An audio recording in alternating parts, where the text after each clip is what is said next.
Assalamualaikum warahmatullahi wabarakatuh. Salam sejahtera untuk kita semua.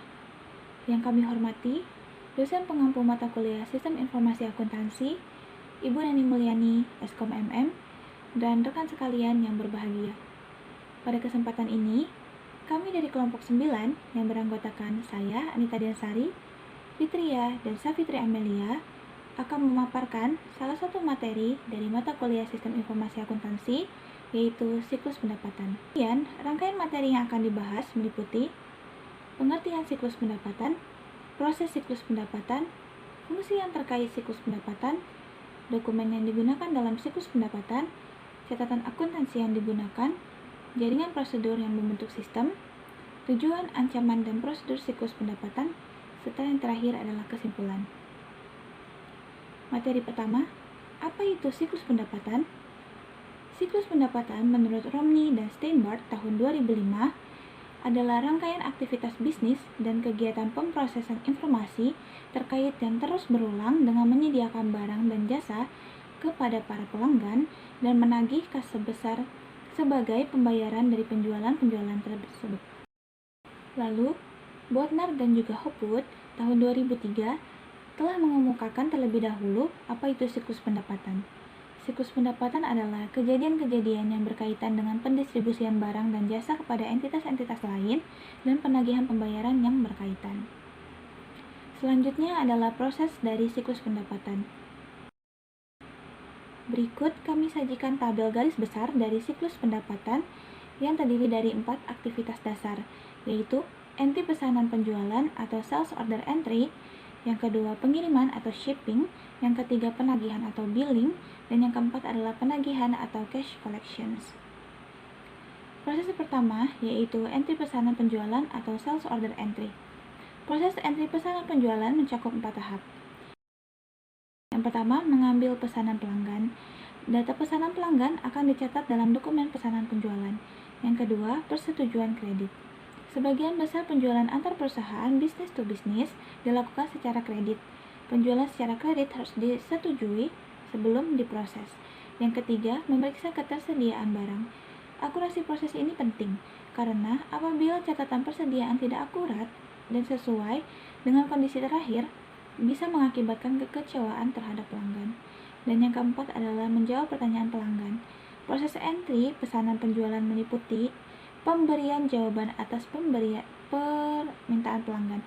Kadangkala permintaan-permintaan ini mendahului suatu pesanan dan seringkali mereka terjadi setelah pesanan dibuat. Proses yang kedua adalah pengiriman atau shipping. Proses pengiriman mencakup 2 tahap. Yang pertama, mengambil dan mengepak pesanan. Kartu pengambilan barang yang dicetak sesuai dengan entry pesanan penjualan akan memicu proses pengambilan dan pengepakan. Dan yang kedua adalah pengiriman pesanan. Departemen pengiriman membandingkan perhitungan fisik persediaan dengan jumlah yang ditunjukkan dalam kartu pengambilan barang dan dengan jumlah yang ditunjukkan dalam salinan pesanan penjualan yang dikirim secara langsung ke bagian pengiriman dari entry pesanan penjualan.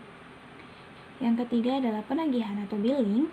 Proses penagihan mencakup 2 tahap, yaitu penagihan sendiri. Aktivitas ini membutuhkan informasi dari Departemen Pengiriman yang mengidentifikasi barang dan jumlah yang dikirim, serta informasi mengenai harga dan syarat khusus penjualan lainnya dari Departemen Penjualan. Dokumen dasar yang dibuat dalam proses penagihan yaitu adalah faktur penjualan. Yang kedua, yaitu pemeliharaan data piutang usaha. Fungsi piutang usaha yang bertanggung jawab kepada controller melakukan 2 tugas dasar, yaitu menggunakan informasi dalam faktur penjualan untuk mendebit rekening pelanggan dan karenanya mengkredit rekening tersebut ketika pembayaran diterima. Dan penyajian materi selanjutnya akan dilanjutkan oleh rekan Safitri Amelia. Untuk Kak Safitri dipersilahkan. Selanjutnya ada penagihan kas atau cash collection. Fungsi piutang usaha harus mampu mengidentifikasi sumber kiriman dari manapun dan faktur penjualan terkait harus dikredit. Untuk menjaga kiriman-kiriman uang dari pelanggan, salah satu caranya yaitu dengan membuat perjanjian lockbox dengan sebuah bank. Lockbox itu sendiri merupakan alamat pos yang dituju oleh pelanggan ketika mereka mengirimkan uang mereka. bank yang terlibat mengambil cek dari kotak pos dan menyimpannya ke dalam rekening milik perusahaan. Bank tersebut kemudian mengirimkan pemberitahuan pengiriman uang, yaitu berupa sebuah daftar elektronis, semua kiriman uang, dan fotokopi semua cek ke perusahaan. Selanjutnya yaitu ada fungsi terkait dalam siklus pendapatan. Yang pertama, fungsi penjualan. Fungsi dari penjualan itu sendiri yaitu bertanggung jawab untuk menerima surat order dari pembeli, mengedit order dari pelanggan untuk menambahkan informasi yang belum ada pada surat order tersebut. Kemudian meminta otoritas kredit menentukan tanggal pengiriman dan dari gudang mana barang akan dikirim, serta mengisi surat pengiriman. Fungsi ini juga bertanggung jawab untuk membuat back order pada saat diketahui tidak tersedianya persediaan untuk memenuhi order dari pelanggan. Fungsi ini berada di tangan bagian order penjualan. Kemudian ada fungsi kredit. Fungsi kredit yaitu bertanggung jawab untuk meneliti status kredit pelanggan dan memberikan otorisasi pemberian kredit kepada pelanggan. Kemudian ada fungsi gudang. Fungsi ini sendiri bertanggung jawab untuk menyimpan barang dan menyimpan barang yang dipesan oleh pelanggan, serta menyerahkan barang ke fungsi pengiriman. Fungsi ini berada di tangan bagian gudang. Kemudian, ada fungsi pengiriman. Fungsi ini bertanggung jawab untuk menyerahkan barang atas dasar surat order pengiriman yang diterimanya dari fungsi penjualan. Fungsi ini bertanggung jawab untuk menjamin bahwa tidak ada barang yang keluar dari perusahaan tanpa ada otorisasi dari yang berwenang. Fungsi ini berada di tangan bagian pengiriman. Kemudian ada fungsi penagihan. Fungsi ini sendiri bertanggung jawab untuk membuat dan mengirimkan faktur penjualan kepada pelanggan, serta menyediakan salinan faktur bagi kepentingan pencatatan transaksi penjualan oleh fungsi akuntansi. Fungsi ini berada di tangan bagian penagihan. Kemudian yang terakhir ada fungsi akuntansi. Fungsi ini bertanggung jawab untuk mencatat piutang yang timbul dari transaksi penjualan kredit dan membuat serta mengirimkan pernyataan piutang kepada para debitur, serta membuat laporan penjualan. Fungsi ini juga bertanggung jawab untuk mencatat harga pokok persediaan yang dijual ke dalam kartu persediaan.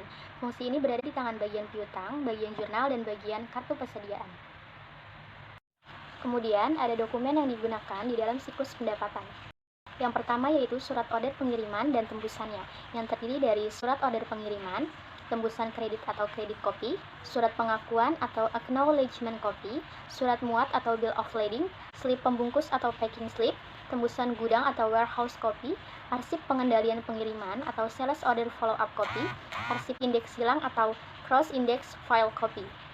Yang kedua ada faktur dan tembusannya, yang terdiri dari faktur penjualan atau customers copies, tembusan piutang atau account receivable copy, tembusan jurnal penjualan atau sales journal copy, tembusan analisis atau analisis copy, tembusan wiraniaga atau salesperson copy.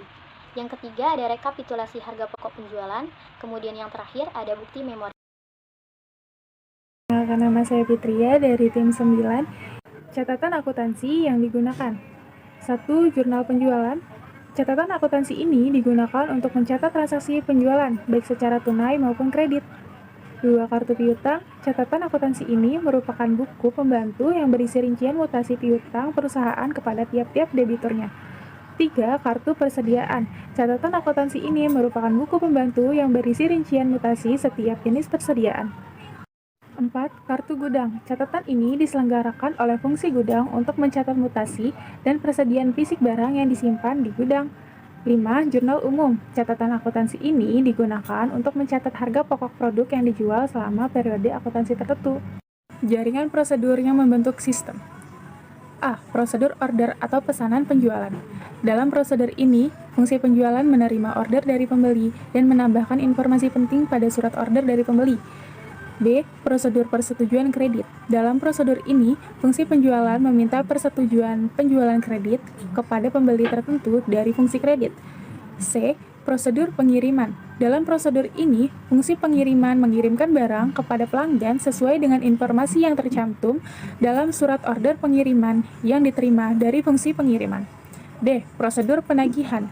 Dalam prosedur ini, fungsi penagihan membuat faktur penjualan dan mengirimkannya kepada pembeli. Dalam metode tertentu, faktur penjualan dibuat oleh fungsi penjualan. E. Prosedur pencatatan piutang. Dalam prosedur ini, fungsi akuntansi mencatat tembusan faktur penjualan ke dalam kartu piutang atau dalam metode pencatatan tertentu mengarsipkan dokumen tembusan menurut abjad yang berfungsi sebagai catatan piutang. F. Prosedur distribusi penjualan. Dalam prosedur ini, fungsi akuntansi mendistribusikan data penjualan menurut informasi yang diperlukan oleh manajemen. G. Prosedur pencatatan harga pokok penjualan. Dalam prosedur ini, fungsi akuntansi mencatat secara periodik total harga pokok produk yang dijual dalam periode akuntansi tertentu. Tujuan, ancaman, dan prosedur siklus pendapatan. Di dalam siklus pendapatan, SIA yang didesain dengan baik harus menyediakan pengendalian yang memadai untuk memastikan bahwa tujuan-tujuan berikut ini dicapai. 1. Semua transaksi telah diotorisasi dengan benar. 2. Semua transaksi dicatat valid atau benar-benar terjadi. 3. Semua transaksi yang valid dan disahkan telah dicatat. Yang keempat, semua transaksi dicatat dengan akurat. Kelima, aset, yaitu kas persediaan dan data, dijaga dari kehilangan ataupun pencurian. 6.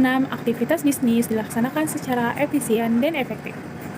Tabel ancaman dan pengendalian dalam siklus pendapatan. Proses entry pesanan penjualan memiliki ancaman pesanan pelanggan yang tidak lengkap atau tidak akurat. Kedua, penjualan secara kredit ke pelanggan dengan memiliki catatan kredit yang buruk. Legitimasi pesanan, habisnya persediaan, biaya penggudangan, dan pengurangan biaya. Prosedur pengendalian yang dapat diterapkan yakni pemeriksaan edit entry data, persetujuan kredit oleh manajer bagian kredit, bukan oleh fungsi penjualan, catatan yang akurat atas saldo rekening pelanggan, tanda tangan di atas dokumen kertas, tanda tangan digital, dan sertifikat digital e-business. Yang keempat, sistem pengendalian persediaan. Proses atau aktivitas pengiriman memiliki ancaman kesalahan pengiriman, barang dagangan yang salah, jumlah yang salah, alamat yang salah, pencurian persediaan. Prosedur pengendalian yang dapat diterapkan, rekonsiliasi pesanan penjualan dengan kartu pengambilan dan slip pengepakan, pemindai kode garis, pengendalian aplikasi entry data, batas akses fisik ke persediaan, dokumen semua transfer internal persediaan, perhitungan fisik persediaan secara periodik, dan rekonsiliasi perhitungan dengan jumlah yang dicatat. Penagihan dan piutang usaha. Kegagalan untuk menagih pelanggan, kesalahan dalam penagihan, kesalahan dalam memasukkan data ketika memperbarui piutang usaha. Memiliki prosedur pengendalian yang dapat diterapkan, yakni pemisahan fungsi pengiriman dan penagihan, pemberian nomor terlebih dahulu ke semua dokumen pengiriman, dan rekonsiliasi faktur secara periodik, rekonsiliasi kartu pengambilan, dan dokumen pengiriman dengan pesanan penjualan, pengendalian edit entry data, daftar harga, rekonsiliasi buku pembantu piutang usaha dengan buku besar, laporan bulanan ke pelanggan. Kesimpulan, siklus pendapatan adalah rangkaian aktivitas bisnis dan kegiatan pemrosesan informasi terkait yang terus berlangsung dengan menyediakan barang dan jasa kepada para pelanggan dan menagih kas sebagai pembayaran dari penjualan-penjualan tersebut. Siklus pendapatan merupakan prosedur pendapatan dimulai dari bagian penjualan otorisasi kredit, pengambilan barang, penerimaan barang, penagihan, sampai dengan penerimaan kas. Sekian dari kelompok kami. Wassalamualaikum warahmatullahi wabarakatuh.